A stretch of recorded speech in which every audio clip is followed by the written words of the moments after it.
os irmãos ficar de pé neste momento, fazer a oração de início dessa escola bíblica dominical desta manhã, do dia 19 de março de 2023. Pai querido, Pai Santo, nós queremos te agradecer, Pai, por mais este momento, Senhor, esse privilégio, aonde nesta manhã o Senhor nos despertou, meu Pai.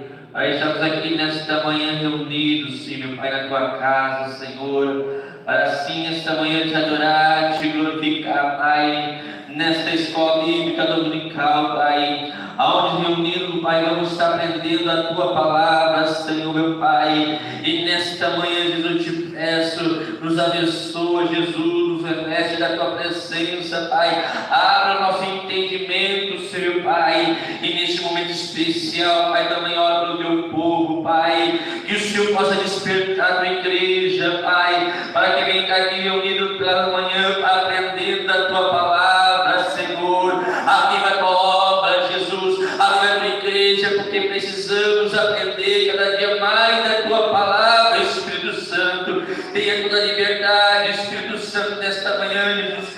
Fala conosco, Pai, dirige nossas vidas, Espírito Santo. É isso que eu te peço e te agradeço, em nome de Jesus. Amém. Os irmãos vão sentar, por gentileza, adorando e exaltando ao nome do Senhor Jesus. E neste momento vamos estar louvando o hino da harpa 127. Glória ao Senhor Jesus.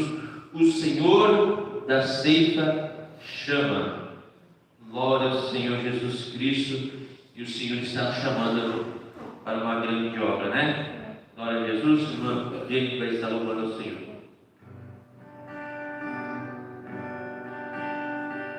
O Senhor da ceifa está chamando. Quem quer ir por mim a procurar? Almas que no mundo vão chorando, sem da salvação participar. Fala, Deus, fala, Deus, toca-me com brasa no altar. Fala, Deus, fala, Deus. Sim, alegra atento ao teu mandar. O profeta Deus se aproximando, considera-se um pecador, mas o fogo santo queimando torna útil para o seu Senhor. Fala, Deus, fala, Deus, toca-me com brasa no altar. Fala, Deus, fala, Deus. Sim, alegra atento ao teu mandar. Muitos são os que vão expirando, sem ter esperança de viver. Vai depressa eles anunciando que Jesus nos leva para o céu.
Amém, meus queridos? Você está feliz nesta manhã?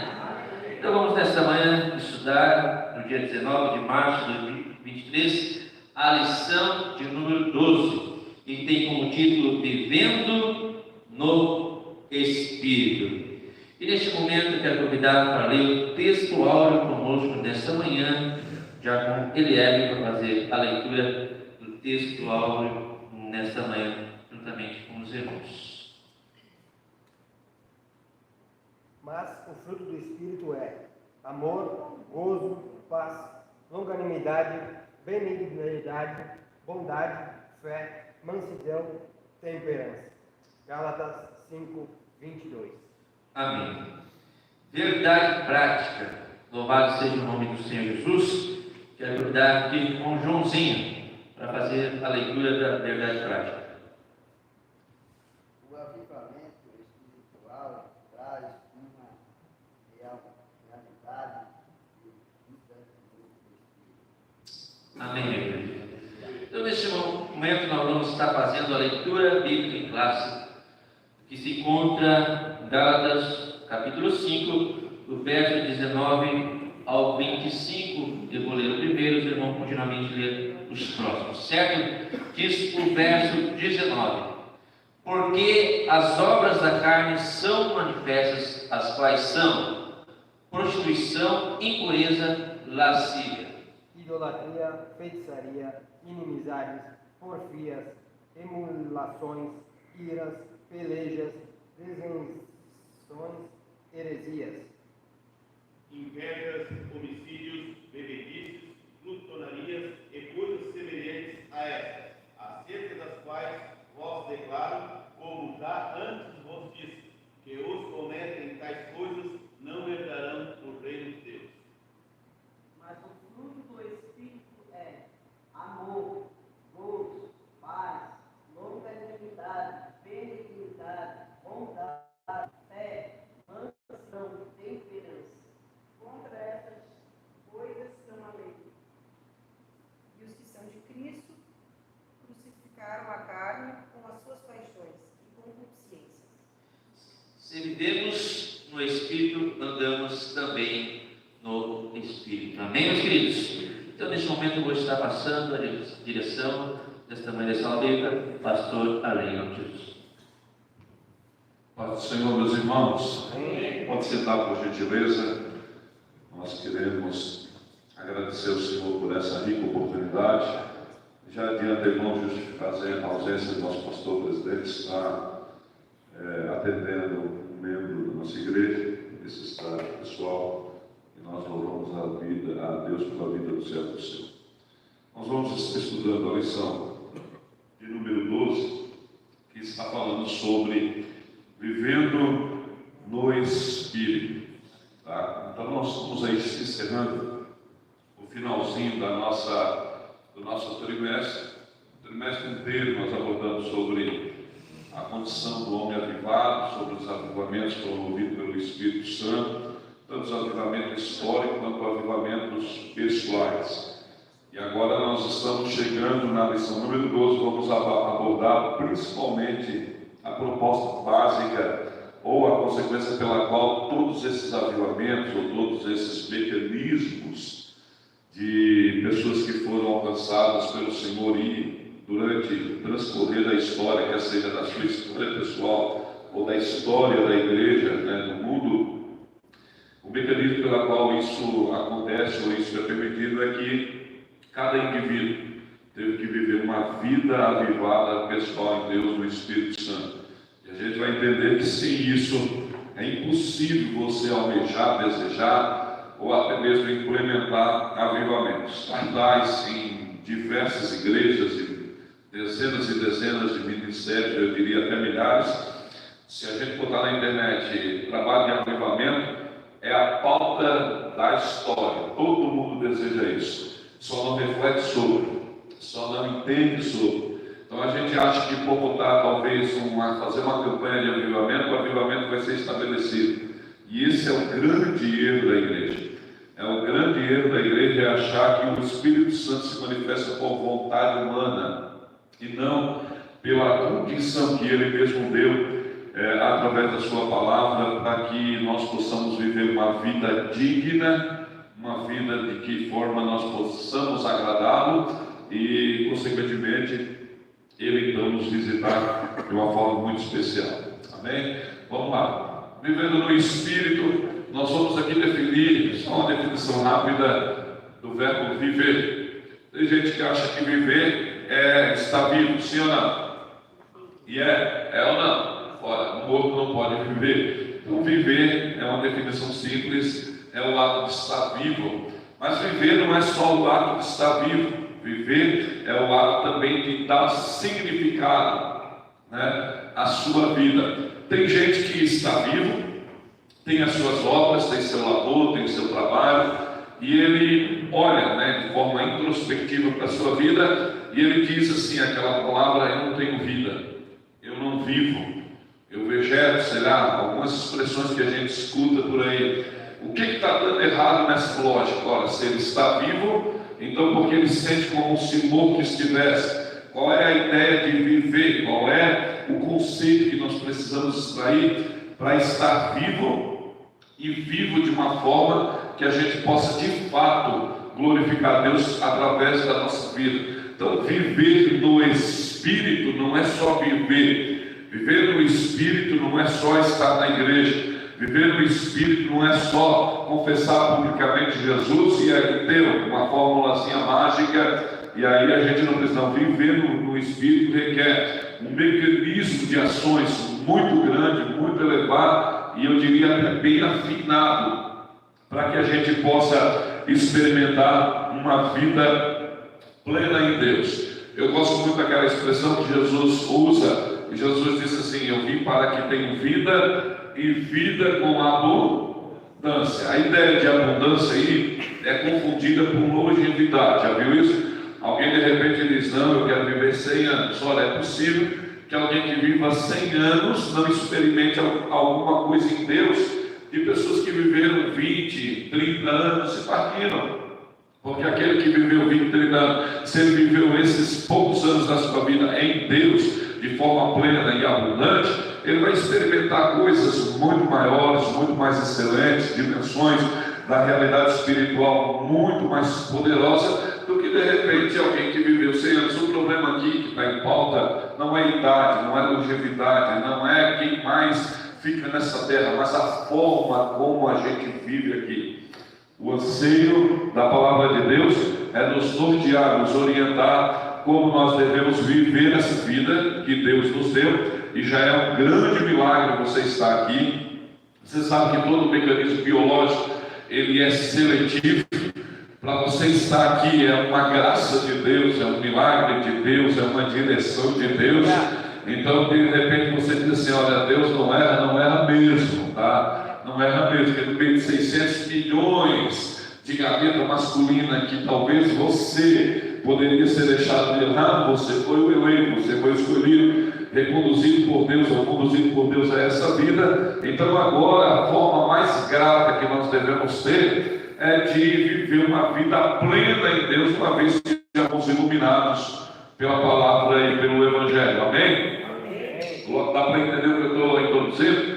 Ok, então nós vamos viver uma vida no Espírito. Percebe que esse Espírito aqui não está em letra minúscula. Então não é viver uma vida no meu Espírito, mas é viver uma vida no Espírito Santo, no Espírito de Deus, pautada na vontade e na direção dele, não na minha.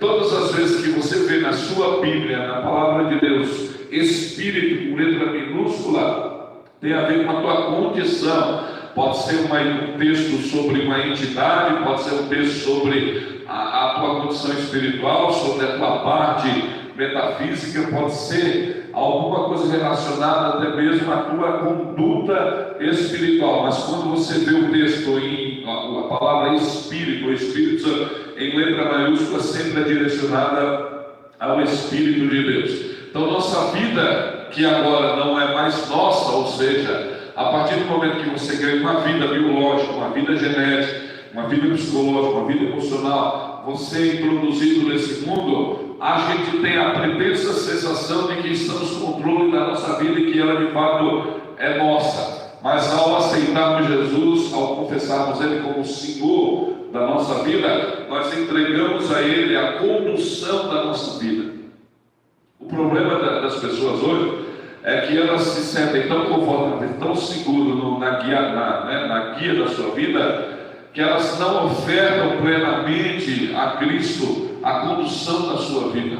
Jesus é um exímio timoneiro de embarcação.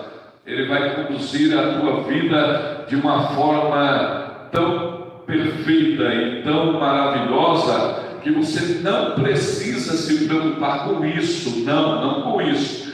Então a gente às vezes tem aquele hábito, eu gosto muito de usar aquela metáfora do naufrágio de Paulo, quando a Bíblia diz aí, nós navegávamos por trás da ilha de bons portos, por trás da ilha de Creta, e soprava brandamente um vento sul, ou seja, soprava um ventinho leve que não interferia no curso da embarcação. De repente, por detrás da ilha, desencadeou um tufão de vento e pegou o navio e nós fomos ao léu. A nossa vida espiritual é a mesma coisa. Se Jesus está, e se a gente ofertar a condução da nossa vida só no momento das tempestades, pode ser que não dê tempo. Então a gente tem que deixar Jesus guiar, quer seja no momento de bonança ou quer seja no momento de tempestade, para que as surpresas da vida, as tempestades da vida, os tufões da vida, quando nos assolares, esteja Cristo já no controle e na condução da nossa vida, e nós chegaremos a um porto seguro, porque Ele é exímio navegador, amém? Ele sabe fazer e sabe conduzir. Pois bem, nascemos, agora fomos introjetados por vontade e soberania de Deus nesse mundo, e agora nós temos as realidades da nossa condição caída. Nós somos herdeiros da queda dos nossos primeiros pais. Nós herdamos o pecado. Se herdamos a salvação de Cristo, herdamos o pecado de Adão e Eva. Se nós herdamos o pecado de Adão e Eva, herdamos então o perdão dos pecados através do mérito de Cristo na cruz. E aí tem gente que diz assim, não, o mérito de Cristo eu quero, mas bem que Deus não precisava me culpar pelo pecado de Adão, afinal de contas quem pecou foi Ele, por que Ele vai transferir a culpa de Adão para mim? Ora, se você não pode assumir a culpa do pecado de Adão, não há necessidade de assumir a redenção de Cristo. Então, se você precisa da redenção de Cristo, o primeiro passo é aceitar a nossa condição de homem caído. Lembra que eu vou falar bastante a palavra homem aqui nessa igreja, nessa lição, mas é homem no sentido de gênero, tá? Homem e mulher. Não é homem no sentido no sentido masculino ou feminino, tá? E não usarei pronome neutro, fique tranquilo. Para mim, tá? Não existe isso. Vamos lá. Então nós temos a condição agora do homem natural. O que é o homem natural? É o homem que nasce. O homem e a mulher nascem no mundo e eles vivem a sua vida de forma natural. O homem natural, ele tem uma tendência, como ele é racional e como ele procura entender as coisas, ele é o único ser vivo que tem consciência de si mesmo. Você sabe que você é homem, que você é um ser humano. Ou seja, você pergunta para um cachorro e diz assim, você sabe que você é cachorro? O que vocês acham que ele vai responder? 2 latidinhas? Não sei. 1 latidinha, eu sei, é isso? Não, cachorro não sabe a sua condição, ele não tem nenhuma percepção de si mesmo, nenhum tipo de animal. Eu estou falando, ao perguntar para o golfinho, que é o ser vivo, depois do homem mais inteligente, também não sabe. Por isso, aquele axioma filosófico de René Descartes, né? Penso, logo existo. Penso, logo existo. Grandes coisas. O René Descartes falar uma coisa dessa não parece óbvio? Sim, mas ele está fazendo uma sentença filosófica e ele está dizendo: o homem, pelo fato de saber quem é, logo a existência dele é justificada por isso. Penso, logo existo. Eu sei que eu existo. Isso é a condição do homem natural. E a gente vai buscando resposta. Presta atenção. A gente vai buscando a resposta pelo fato de nós estarmos aqui. para nós estarmos aqui. Agora, depois do homem natural, nós temos o homem carnal. O que é o homem carnal? É o homem que deixa ser guiado exatamente pelas paixões e pelos desejos da sua vida, pela condição da sua carne. Ele vive pautado na condição da sua carne. E isso, eu diria que é a maioria do mundo vive hoje. Por exemplo, as pessoas... Desculpa, estou com a garganta bem comprometida. Pode falar um pouquinho mais baixo? Bom, se o João está mandando eu falar mais baixo, fique tranquilo. Quer dizer que... minha garganta está... 90% da população vive de forma conduzida a sua carne. E isso não é liberdade, isso não é ter uma vida que agrada a Deus, isso não é não é a ideia de liberdade. Se você sair aí e perguntar para as pessoas o que é liberdade, a resposta mais comum delas é: liberdade é fazer o que eu quiser. Não é? Isso não é liberdade, isso é escravidão, é justamente ao contrário. Se eu faço o que eu quero, quer dizer que eu sou escravo das minhas próprias paixões, dos meus próprios desejos. Ser livre é não ser condicionado, não ser conduzido por nada. Presta atenção, se eu sou livre desse copo com água, tanto faz se tirarem ele daqui ou se colocarem ele aqui, ele não me afeta, eu não estou agrilhonado, eu não sou escravo dele. Então, se tirar, eu continuo no meu curso, se deixar, eu continuo no meu curso. A minha liberdade, pelo fato de eu não estar preso a ele, é que vai decidir se eu tomo ou não. Ok? Deu para entender? Mas se eu me sentir obrigado a tomar, se eu me sentir obrigado a fazer isso, e aí eu estou falando de uma forma que é uma coisa que é boa, mas poderia ser, entenda do lado ruim, isso quer dizer que eu sou escravo daquilo, logo eu não tenho liberdade. Deu para entender? Sim ou não? O homem carnal vive preso na sua condição caída. Agora, o que é o homem depravado, degenerado? É um homem que ainda, mesmo estando na condição carnal, sente prazer e vontade naquilo que ele faz.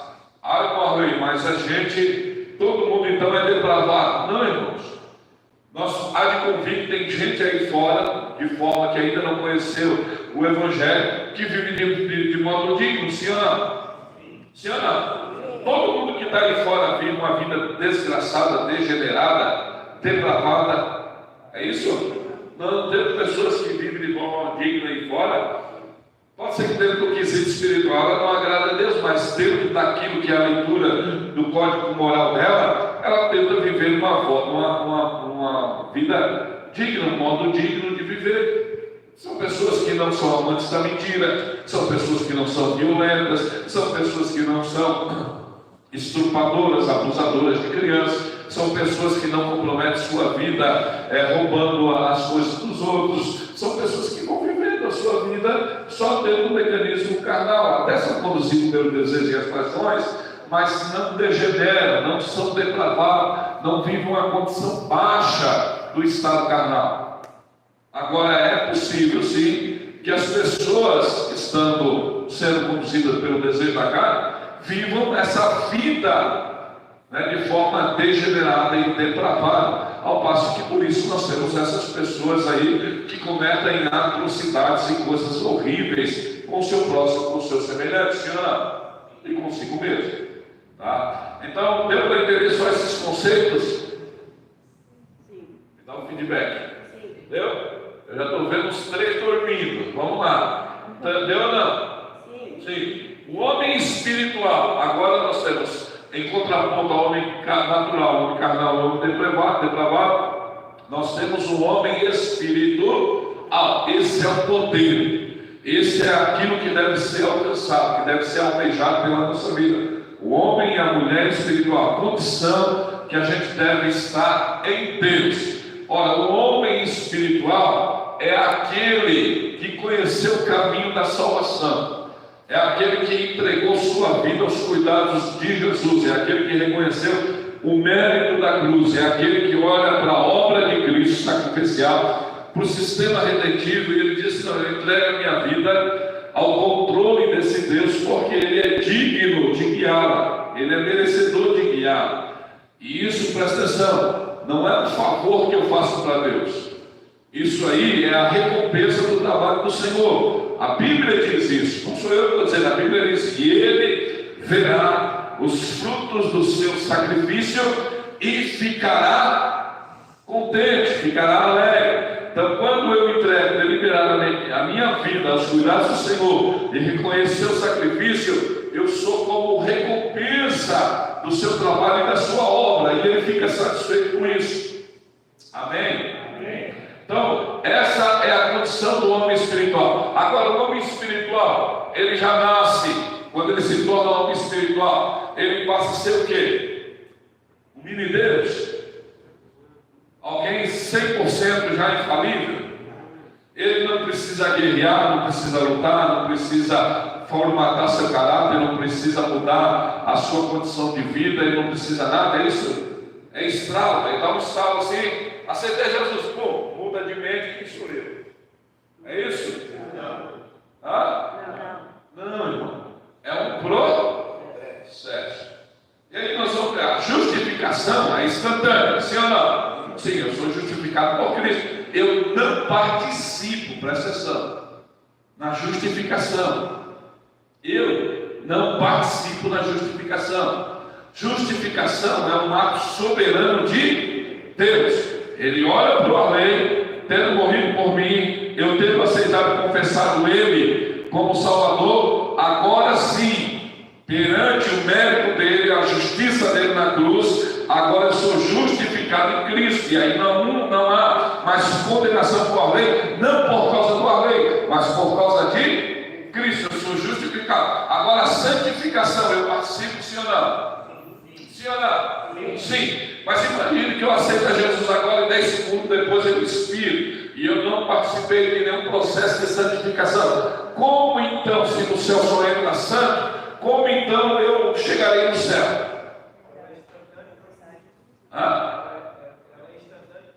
É isso aí, porque tem aquilo que a gente chama de santidade, ou santificação posicional. Quando eu aceito a Jesus, o ladrão da cruz, teve tempo para descer e viver uma vida de santificação, de santidade?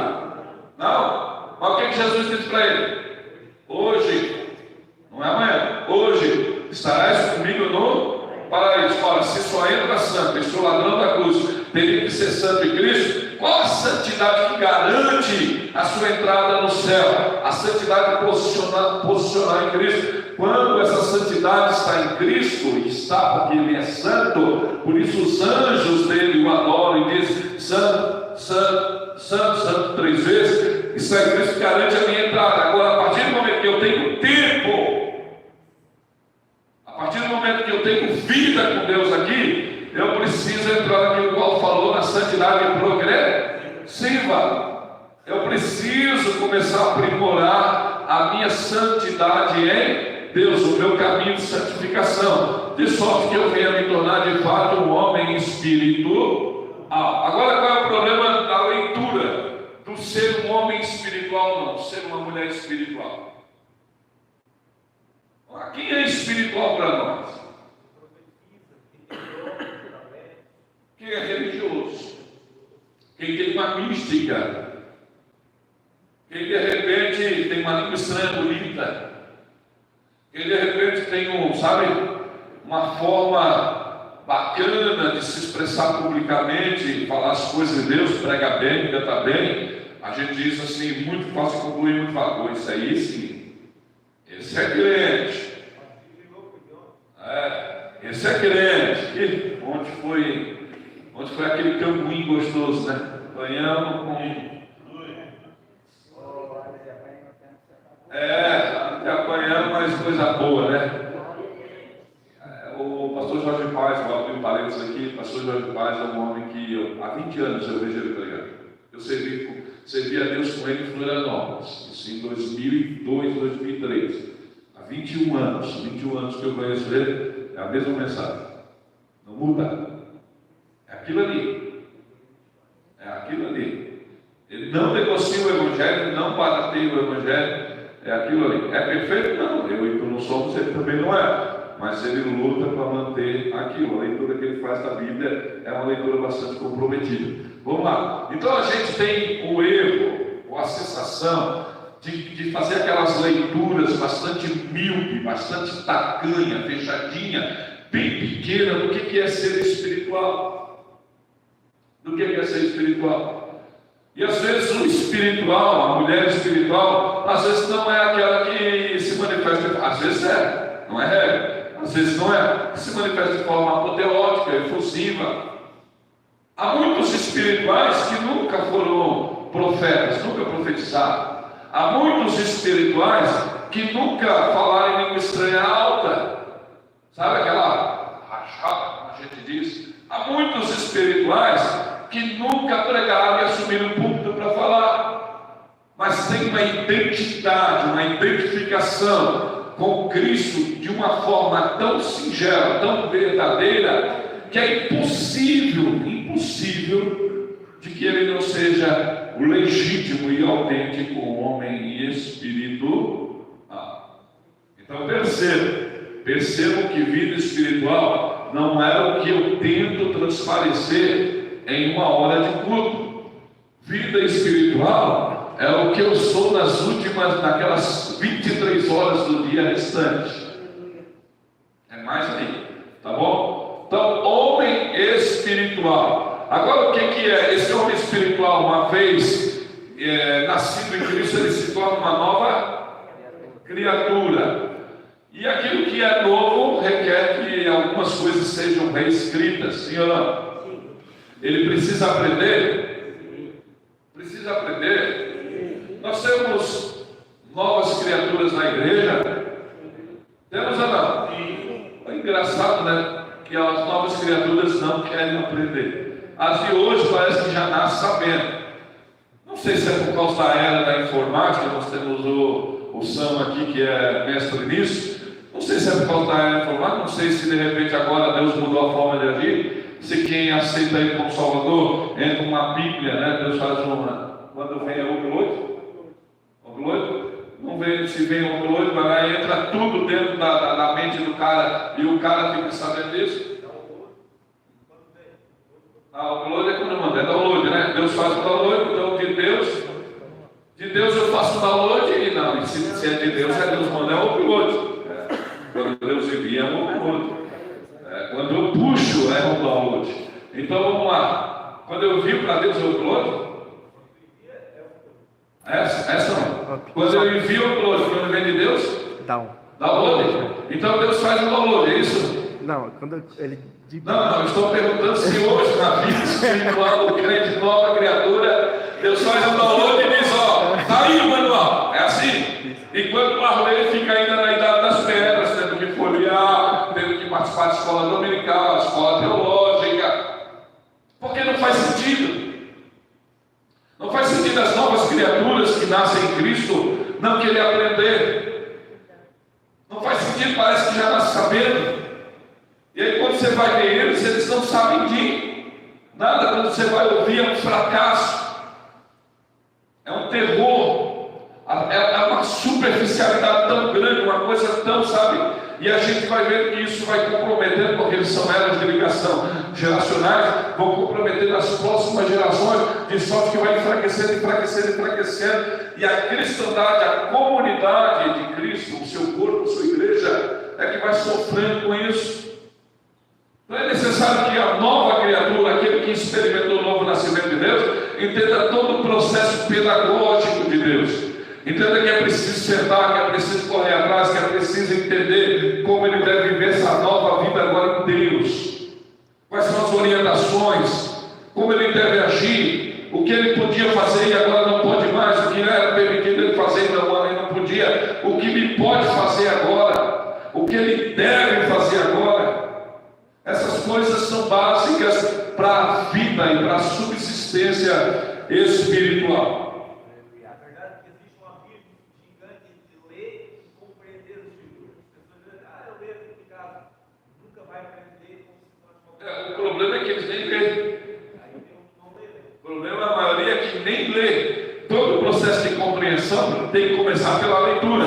Se você ficar só na leitura, Tchau, não vai edificar. Você cai na leitura, faz as interpretações, as ponderações, as reflexões, as meditações, e aí você começa a compreender, para que compreendendo você possa praticar de forma que venha honrar a Deus através da sua palavra. Mas você precisa ler. Agora, como é que eu vou aprender ou compreender uma coisa se eu nem leio? Foi o que o Jorge Paz pregou ontem aí. Tá? Então vamos lá. Bom, para ser sincero, deixa eu falar aqui, parece que eu sempre bato nessa tecla, mas algumas técnicas do nosso teclado são mais gastas mesmo, porque a gente tem que usar mais. Então, deixa eu dizer uma coisa. Irmão, a nossa geração gastar tempo em ler sagas. Nós temos gerações aí de jovens, de obreiros. Eu vejo, eles postam. Acabei mais um livro, a saga do Senhor dos Anéis. Acabei mais um livro, a saga Crepúsculo. Acabei mais um livro, o Orbit. Acabei mais um livro, não sei do que. Acabei, já li toda a obra, não sei do que. E vai aqui, toda a biografia do Spielberg. As coisas desse mundo me causam mais desejo, mais atração. Se você quiser ler para aprendizado, leia com óculos, com o filtro do Evangelho. Leia para saber o que dá para tirar ali, para tu servir de instrumento de proteção, tá? De proteção para aquela pessoa. Olha, irmão, sabe aquele voo da Air France que caiu lá, estava indo para Paris e caiu, lembra? Em São Paulo que caiu, lembra? Caiu no Rio de Janeiro. Da Air France passou, matou 247 pessoas, eu acho. Aquele voo da Air France, o Airbus, acho que eu tenho ali na minha Bíblia o número do Airbus. Caiu e morreu um adolescente de 14 anos. Minha mãe estava chorando assim, e a repórter chegou para ela: ah, você perdeu seu filho de 14 anos? Ela assim: sim, eu perdi. Você sente essa dor, realmente, né? E a gente esperava que sim, eu perdi meu filho, a dor é isso aí. Eu não estou chorando, não é porque meu filho não morreu. Estou chorando, a dor que dilacera a minha alma é que meu filho não conseguiu terminar de ler a saga do Harry Potter.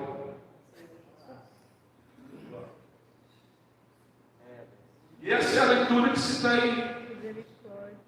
Então a gente está vendo os homens, as mulheres, as pessoas dessa geração desprezando o manual, que é o que o pastor Jorge falou antes, de orientação para essa vida espiritual, para esse crescimento espiritual, e a gente gastando energia para ler tantas coisas que são desnecessárias.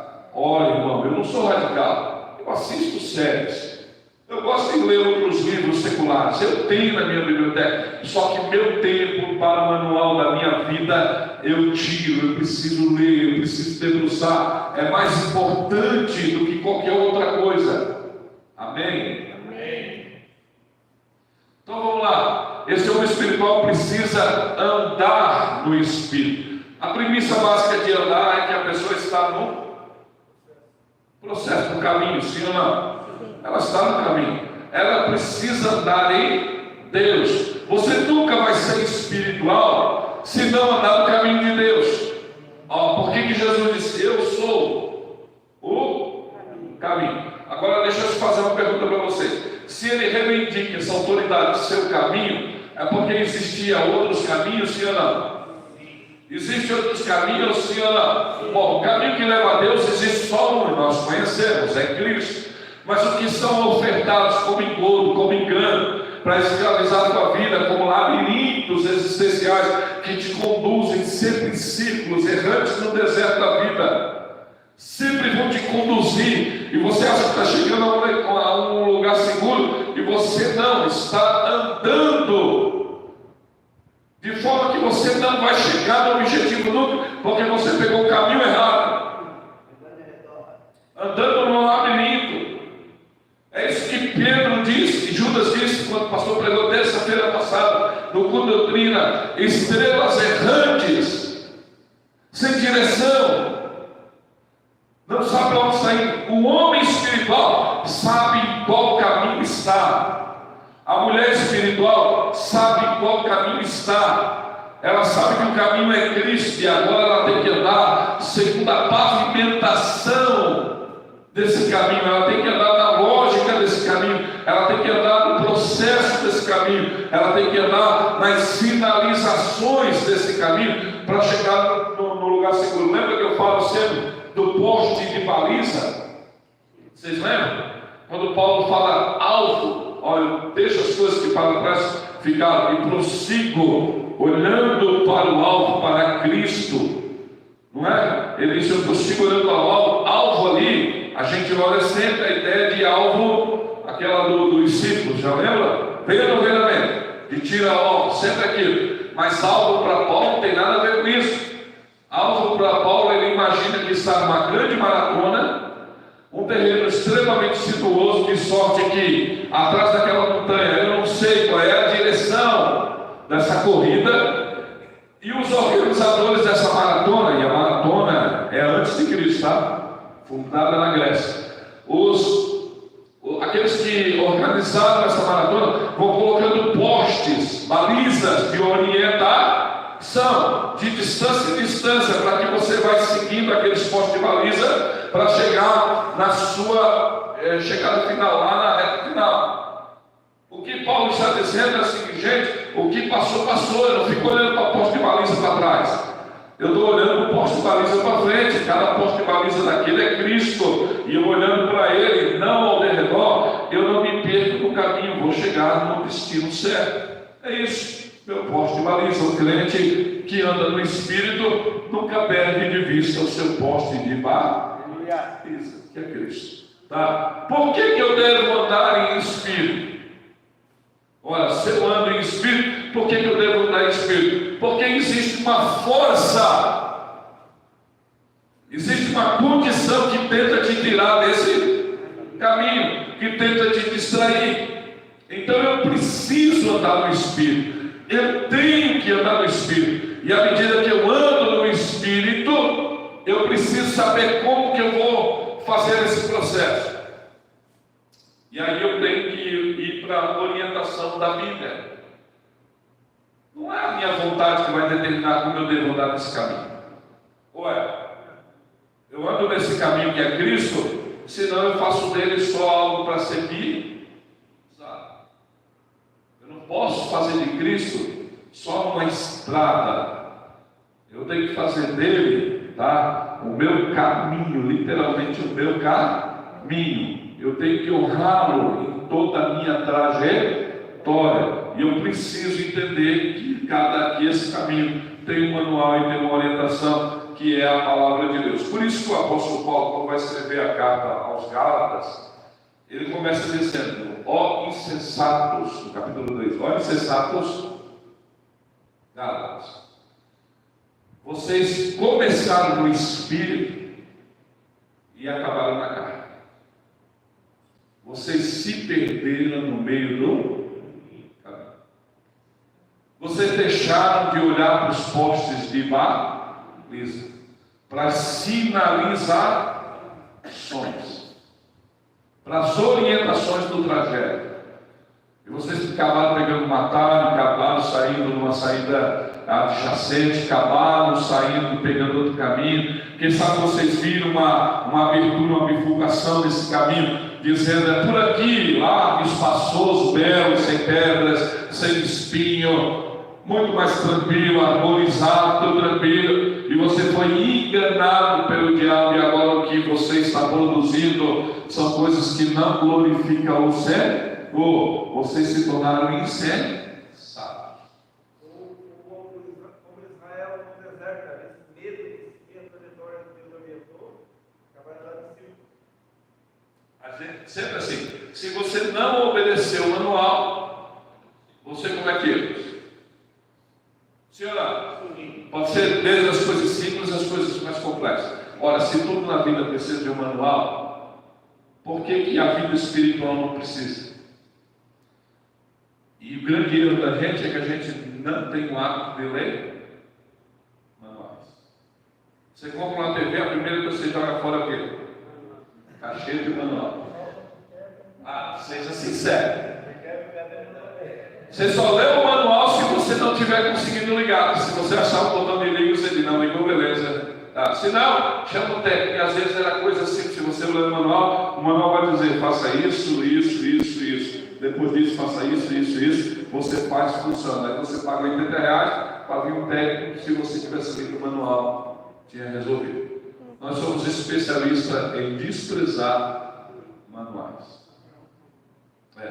Então os Gálatas tinham desprezado o manual. E o apóstolo Paulo vai lá e postula então aquela questão ali entre a carne e o espírito, sobre essa militância entre a carne e o espírito. A guerra mais longa da tua vida.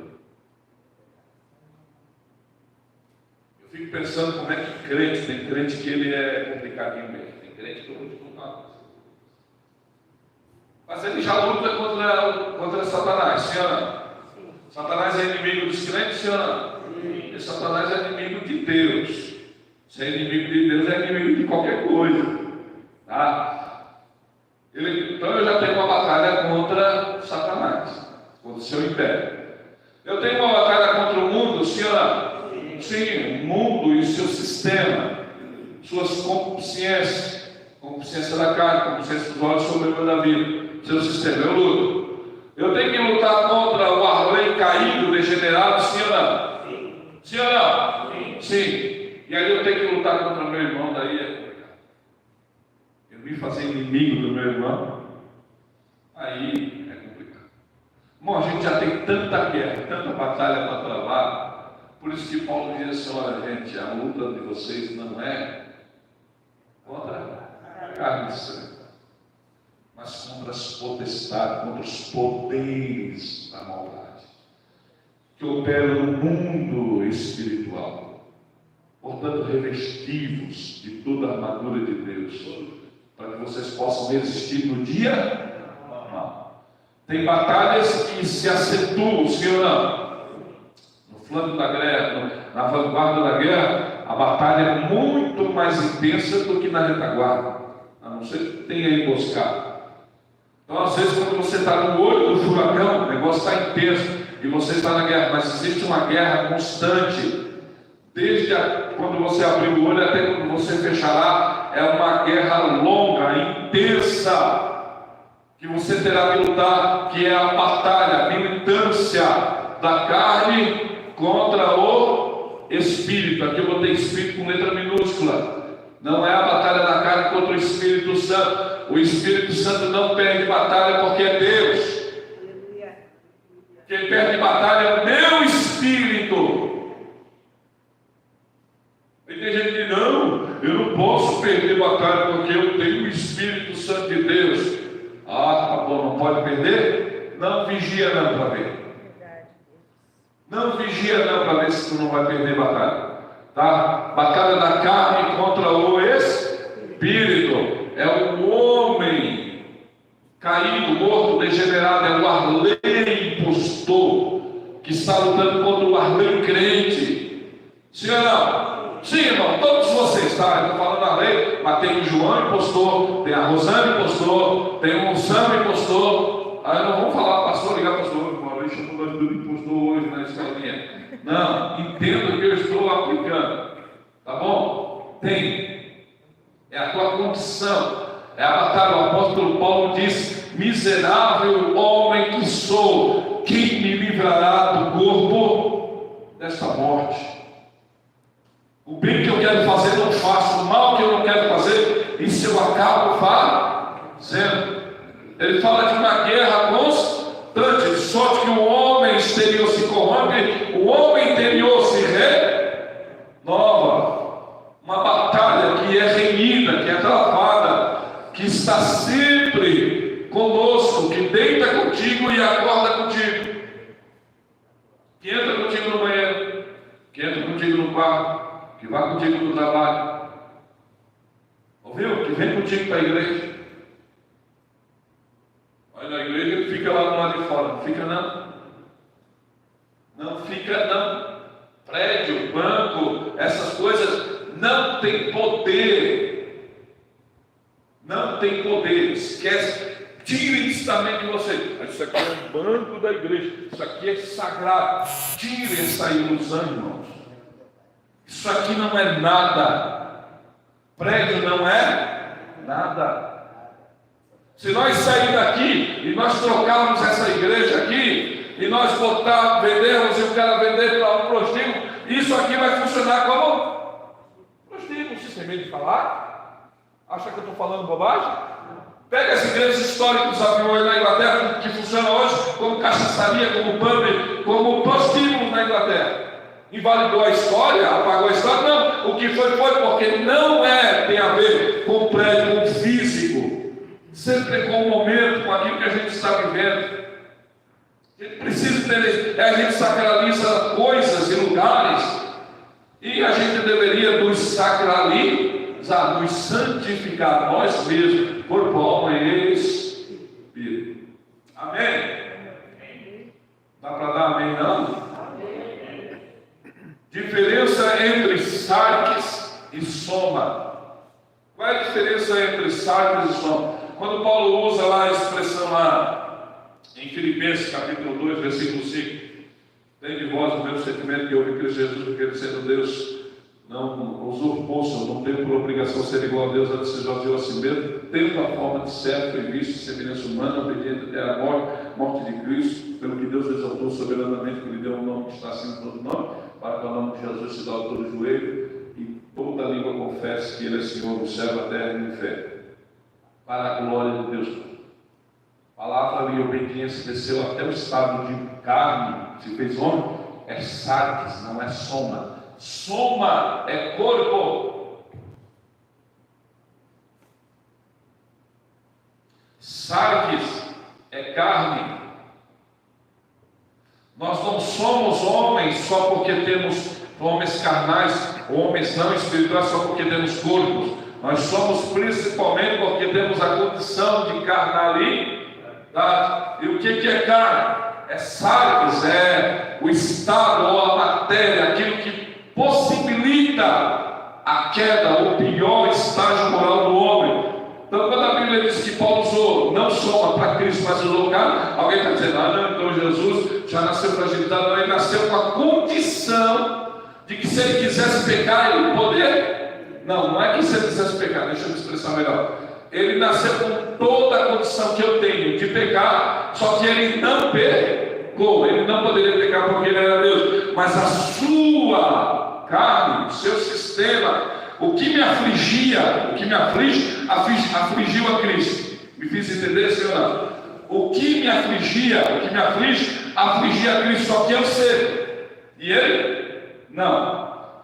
Mas ele não se fez só corpo, ele se fez sarques, é uma descida mesmo, tá? Descer ao estágio pior do que o ser humano pode descer, tá? Então a diferença é isso. Por isso que a gente tem, por exemplo, doenças psicossomáticas, doenças de cunho psicológico que somatizam, ou seja, que aparecem no teu corpo. Vamos lá, doenças autoimunes, a maioria delas são psicossomáticas. Pessoas que sofrem de vitiligo. Eu tenho um filho, meu José tem vitiligo, uma doença autoimune. Foi desencadeado porque ele teve uma outra doença autoimune, que é artrite reumatoide juvenil crônica, poliartrite. O Eduardo tinha os pulsos, os joelhos, os tornozelos, os dedos, tudo inchado. Quando a artrite saiu, ela manifestou a doença autoimune e manifestou em vitiligo. Mas vitiligo pode ser uma doença somatizada. O que é isso? Psicologicamente, uma descarga emocional muito forte, um estresse agudo por muito tempo pode desencadear uma espécie de doenças que somatizam no teu corpo, psoríase e tantas outras que podem acontecer. Tá? Então a gente tem que entender: corpo é uma coisa, sarques, carne, condição de pecado é outra coisa. Vamos lá, nós já nascemos em desvantagem. Vê que o processo não é tão fácil como a gente pensa, né? Nós nascemos inclinados para Deus ou para o pecado? Eu sempre uso aquela, não tem nada aqui para me usar. Vou usar a minha moto. Imagina que Deus está aqui Imagine que o mundo espiritual da maldade está aqui. Quando eu nasço 50% é o mesmo processo que eu tenho para Deus, e 50% é o mesmo processo que eu tenho para o mal.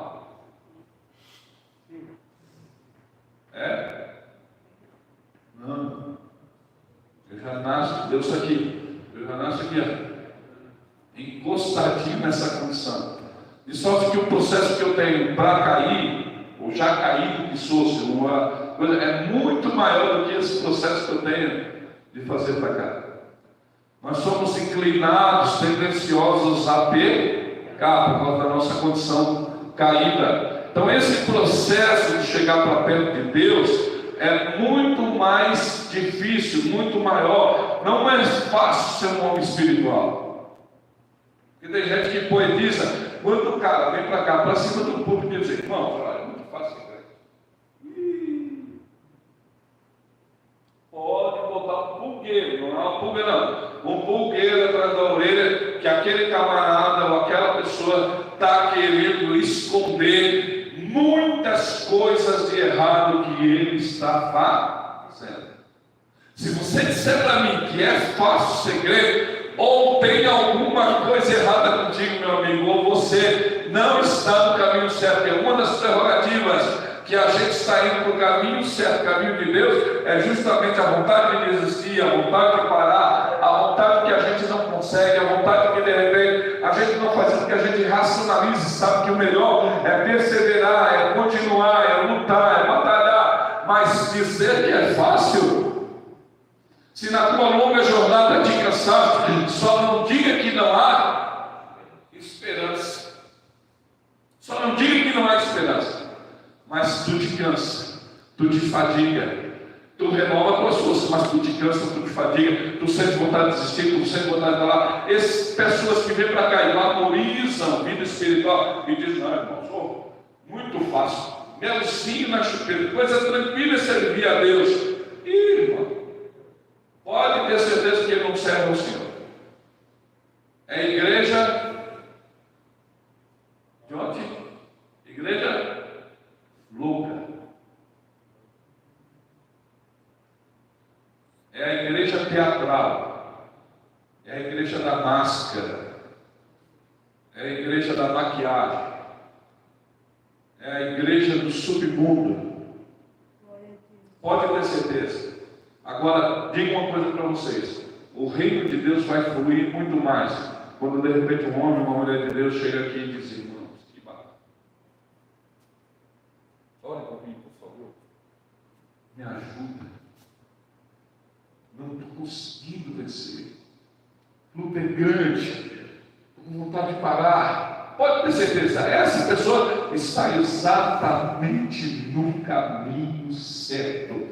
É ali que o reino de Deus vai fluir, é ali que a graça chega, é ali que a misericórdia alcança, é ali que o amor se faz presente, é ali que a redenção acontece. Agora, quando as pessoas chegam autossuficientes, menosprezando toda a outra vida, as outras vidas pessoais de Deus, dizendo como se ele fosse a única pessoa que não sentisse as agruras do que é servir a Deus, pode estranhar qualquer mentira.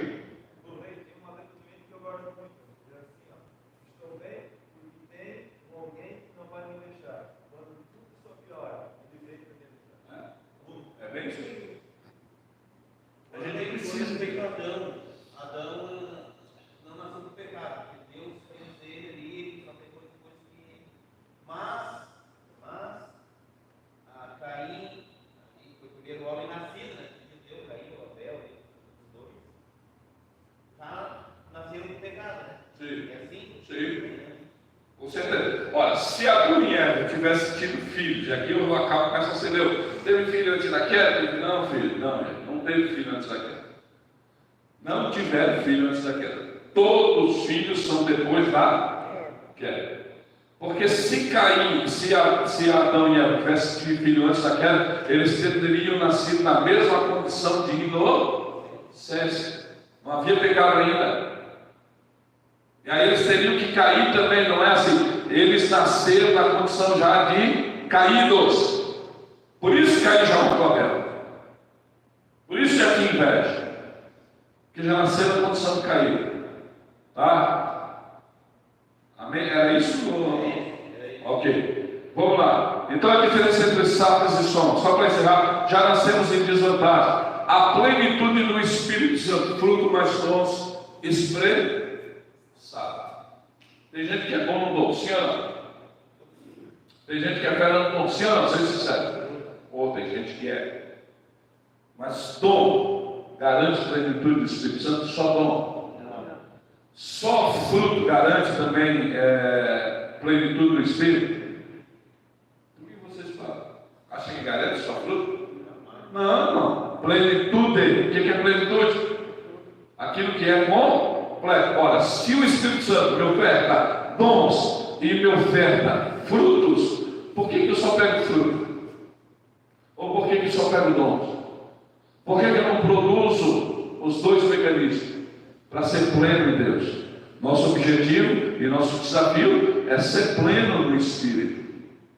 Não é só ser. Por isso que Paulo diz: não vos embriagueis com vinho, com a contenda, mas enchei-vos do Espírito Santo. Lembra que na outra aula o pastor Caio estava falando, eu fiz aquela abordagem do Billy Graham? Lembra não? Que o diácono chegou para o Billy Graham e foi entregar ao irmão que tinha bebido uma porrete de vinho. Senhor Billy Graham, doutor Billy Graham, o senhor tem que disciplinar e expulsar aquele irmão que bebeu um porrete de vinho lá e se embriagou no vinho. E a Bíblia diz que não é para embriagar com vinho, não pode se embriagar com vinho, porque ela condena. E aí o senhor doutor Billy Graham disse assim para ele: e você é cheio do Espírito Santo? Cheio mesmo, como a Bíblia manda ser? Não sou cheio do Espírito Santo. Então você tem que ser disciplinado e expulsado também, igual ele é. Porque a mesma Bíblia que manda não encher de vinho, manda encher do Espírito. E a gente faz essa leiturazinha sempre, meio assim, sabe, facilitadora para a nossa leitura moral. Não, para mim está tranquilo. Eu não quero que ninguém murmure, mas eu posso murmurar um pouquinho. Eu não quero que ninguém tenha inveja, mas eu posso ter um pouquinho de inveja. Eu não quero que ninguém seja mentiroso, mas quando eu preciso me beneficiar, deixa eu ser um pouquinho mentiroso. E assim vai, irmão, para. Plenitude do Espírito vai fazer com que toda a nossa vida e cada recôndito da nossa alma seja preenchido pela grandeza de Deus, de sorte que não cabe espaço para mais nada. E a gente vai. Se você disser, eu posso dizer que tive picos e momentos de plenitude, mas dizer que vivo sempre uma vida plena, eu vou estar mentindo, irmão. Sim ou não? Não sei quanto a você, mas para mim, eu tenho sempre que buscar essa plenitude. Eu preciso aprimorar, eu preciso melhorar, eu preciso ser. Então a plenitude do Espírito é fruto mais dons. Agora é bom eu ter o fruto e o dom e ficar para mim? Fruto eu expresso, presta atenção, fruto eu expresso na minha vida relacional com o meu próximo e comigo mesmo. Dons eu expresso no meio da comunidade para a edificação do corpo de Cristo. Eu preciso. Agora é possível que alguém tenha um dom e não esteja usando? Sim ou não? Sim ou não? Sim, irmão. Desperta o dom que há em ti. Está na Bíblia. O que ele desperta? Timóteo, tu tens um dom adormecido, rapaz. Eu vi quando tu recebeu esse dom por imposição do dia de mão dos presbíteros. Desperta esse dom, por favor. Acorda ele, bota ele a ser expressado. Pratique esse dom. Buscai bem, né? Buscai os melhores dons. Tem dom até melhor do que o outro. Não, irmão, de Deus não tem nada ruim. Não, irmão, tudo é bom de Deus. Mas tem um que é melhor do que melhor. É mais necessário. Entendeu? Vamos lá. O homem espiritual, já estou encerrando. O homem espiritual, ele saberá discernir as coisas. O homem e a mulher espiritual saberá discernir as coisas. O homem espiritual saberá fazer o uso dos dons e a prática do fruto, e deseja ver o corpo de Cristo em unidade. Olha, irmão, homem de Deus e mulher de Deus que são provocadores de briga e de facção, não é espiritual, meu irmão. Ela pode vir aqui, ele pode vir aqui rodopiar, fazer pinhão meia hora ali. Pode plantar bananeira, fazer aviãozinho de uma asa, de duas, pode imitar helicóptero, pode fazer o que quiser. Se ela é provocadora de dissensão e de facção no meio do corpo de Cristo, ela não é espiritual. Ela está sendo usada como agente diabólico.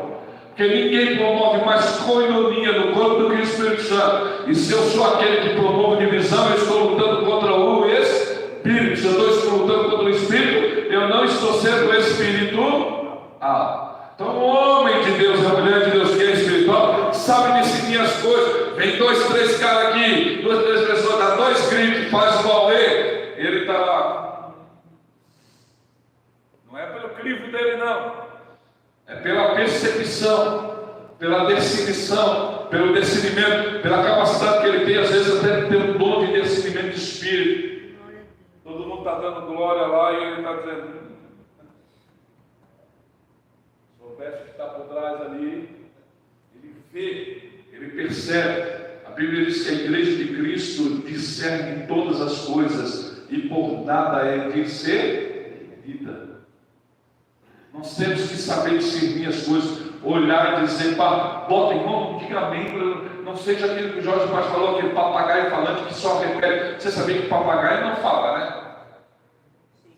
Vocês sabiam, né? Todo mundo acha que ele produz, não é fala. Ele produz uma espécie de som mecânico que copia a fala das pessoas e ele só repete aquilo, ele não pondera, ele não faz reflexão sobre aquilo. Quando ele diz louro, ele não sabe que louro é ele. Não se muda.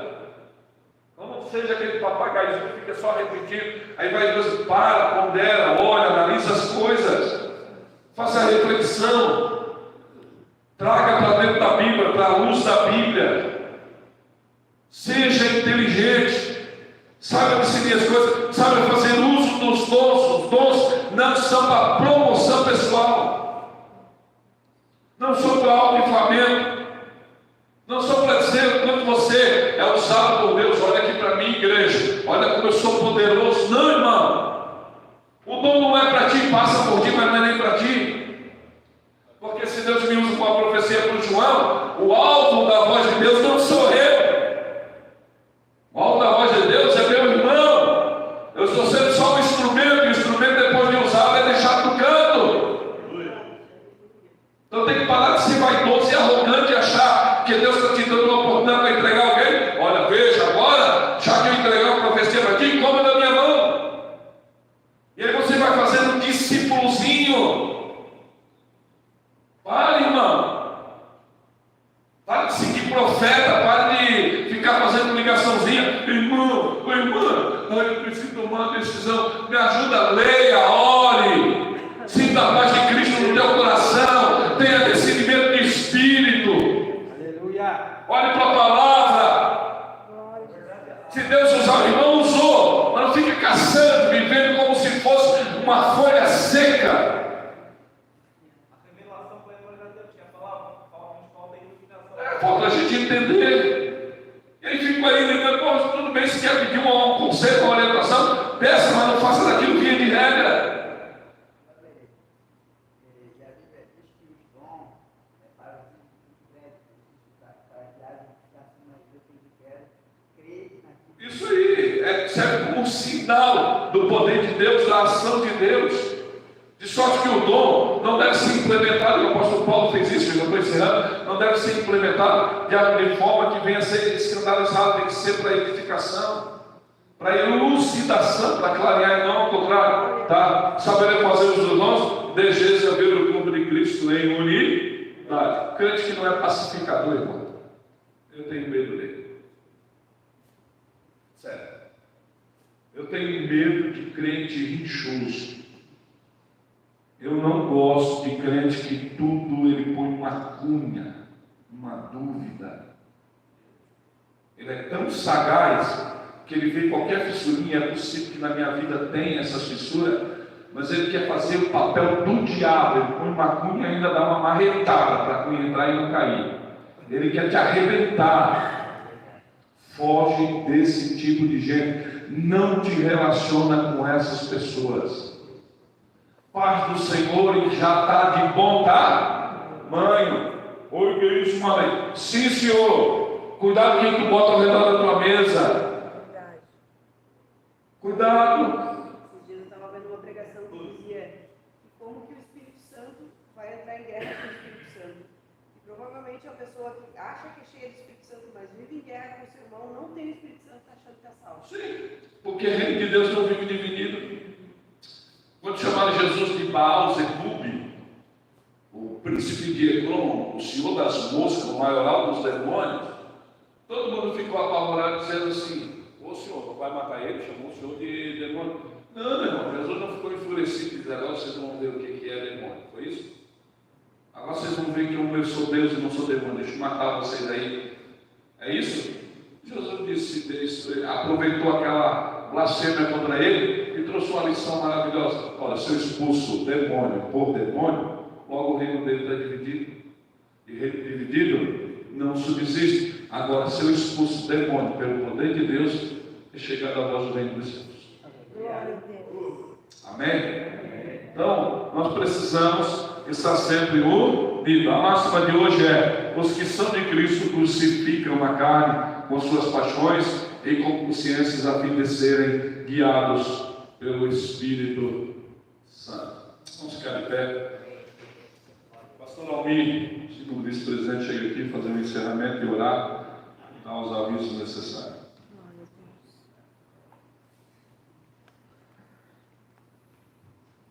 Glória a Deus, a paz do Senhor, meus irmãos. Então, nessa noite, encerramos a conversa sobre oração aqui na sede. E durante a semana, os trabalhos são mais. Vamos orar a Deus. Senhor Deus e Pai, nós queremos te agradecer por esta manhã, aprender mais um pouco da tua palavra. Espírito Santo, que tu possa iluminar nossas vidas cada vez mais. Que possamos praticar, dar a tua presença, Espírito Santo. Abençoa cada um dos teus filhos, assim nós te louvamos e te agradecemos por tudo. Amém. A graça do nosso Senhor e Salvador Jesus Cristo, o amor de Deus e a comunhão do Espírito Santo seja sobre cada irmão. Amém. Deus é por nós.